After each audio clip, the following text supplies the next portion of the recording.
Cranberry Thanksgiving by Wende and Harry Devlin.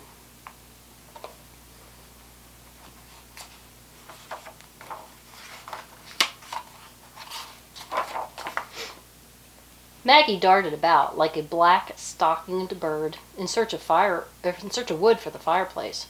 She and her grandmother lived at the edge of a lonely cranberry bog in New England, and the winds were cold at the edge of the sea. Today, Mr. Whiskers was helping Maggie with her chores, and they soon had armfuls of firewood.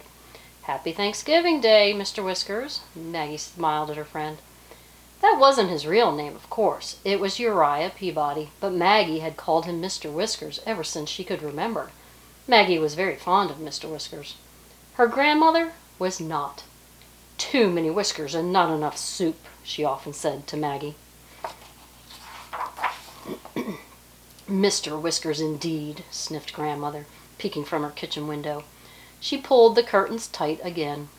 Whenever Grandmother baked her cranberry bread, she pulled her curtains tight. The reason for this was that her cranberry bread was the most famous for miles around. It was so famous that bakers all over the countryside had offered great sums of money for the recipe, although Grandmother scoffed at the whole idea. Still, she felt it was something wonderful to leave to Maggie. She carefully hid the recipe behind a brick in the fireplace. "Oh, a lot of people would like to get that recipe," she fumed to herself, "especially Maggie's clam-digging friend, Mr. Whiskers." Strange how he always showed up when she took down the great yellow bowl and all the good things that went into it.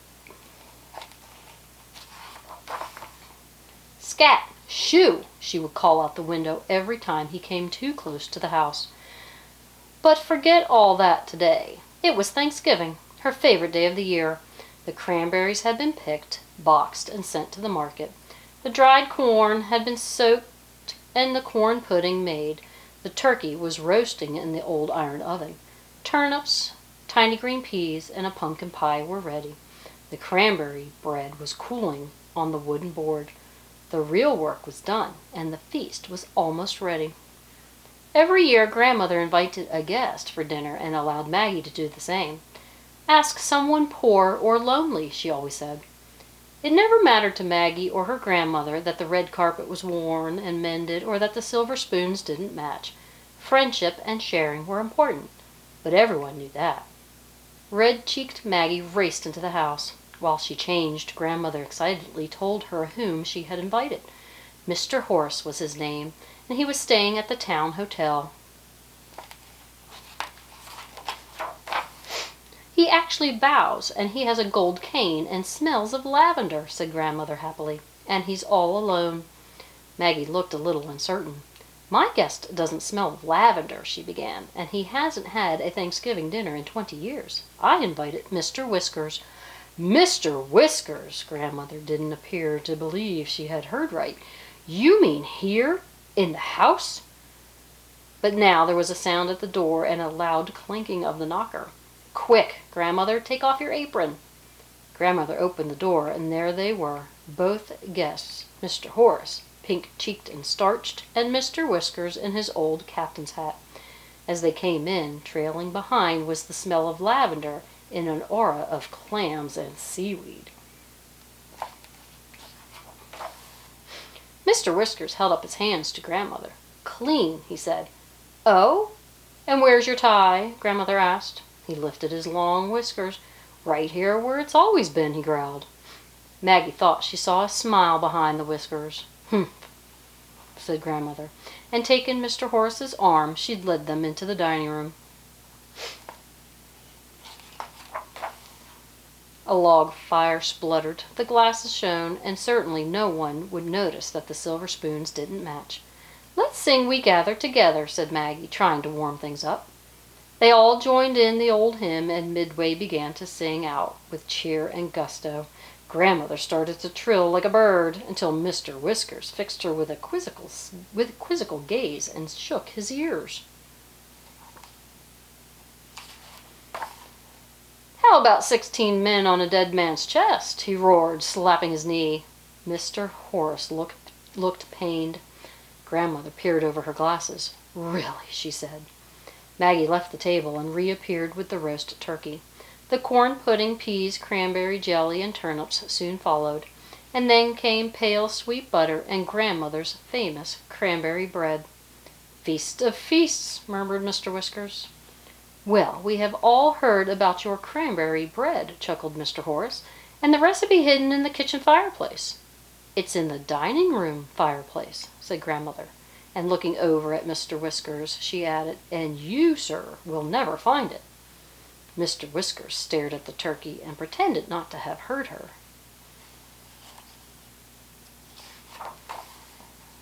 Maggie began to get nervous, but she made sure everyone was served some of each dish, and they began to eat. What a great full dinner that was, with everything cooked with crisp edges and tender centers. "How delicious," said Maggie. "How exquisite," said Mr. Horace. "How about some more?" said Mr. Whiskers. At last they finished dinner, and Maggie and Grandmother cleared the table and went into the kitchen. "Watch that Whiskers fellow," Grandmother whispered to Maggie. Maggie opened the kitchen door just a small bit and peeked into the dining room. Her eyes widened. "Grandmother, he's found it!" Crash! Clumpity! There was a sound of wild scuffling, loud shouts, and falling chairs. 2 figures pushed out the front door. For a moment they wrestled in the doorway, and then seemed to burst into the purple dusk. One chased the other into the cranberry bog.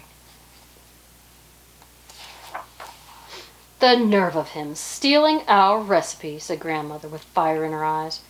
Maggie knew whom she meant. "It wasn't Mr. Whiskers," she said. "It was Mr. Horace." "Mr. Horace!" Grandmother looked shocked. "But why?" "Because he owns a bakery in the city." "And Mr. Whiskers knew this?" Grandmother asked.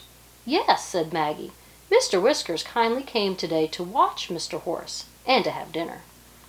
Mr. Whiskers came puffing up to the door, holding Mr. Horace by the collar. Proudly he held the recipe high in the other hand. "Don't trust a man because he smells of lavender and has a gold cane," he growled. Grandmother stood up very straight and looked hard at Mr. Horace. "You, sir," she said, "are a disgrace." "He's worse than that," said Mr. Whiskers. "He's a recipe robber," said Maggie. All the starch seemed to leave Mr. Horace. "No pumpkin pie for you, sir," said Grandmother, handing him his cane. Mr. Horace began to sniffle. They left Mr. Horace on the doorstep. Grandmother closed the door firmly, and this time she took Mr. Whiskers' arm into the dining room. Maggie thought he could see Mr. Whiskers smile. They sat by the warm embers of the fire and ate pumpkin pie with whipped cream. "How delicious," said Maggie. "How delightful," said Grandmother. "How about another piece?" said Mr. Whiskers. The wind blew and rattled the shutters, and outside the door came a loud wail from Mr. Horace. "Goodness, is he still there?" said Maggie. "Shall we let him in? It is Thanksgiving," said Grandmother. "It's especially Thanksgiving on a cranberry farm," Maggie replied encouragingly. They looked at Mr. Whiskers. It took great effort on Mr. Whiskers' part, but with true character he stood up and said, "Maggie, open the door, and we shall give him the last piece." "How about 16 men on a dead man's chest?" Grandmother asked him, while Maggie went to the door. And even his whiskers couldn't hide that smile. The end.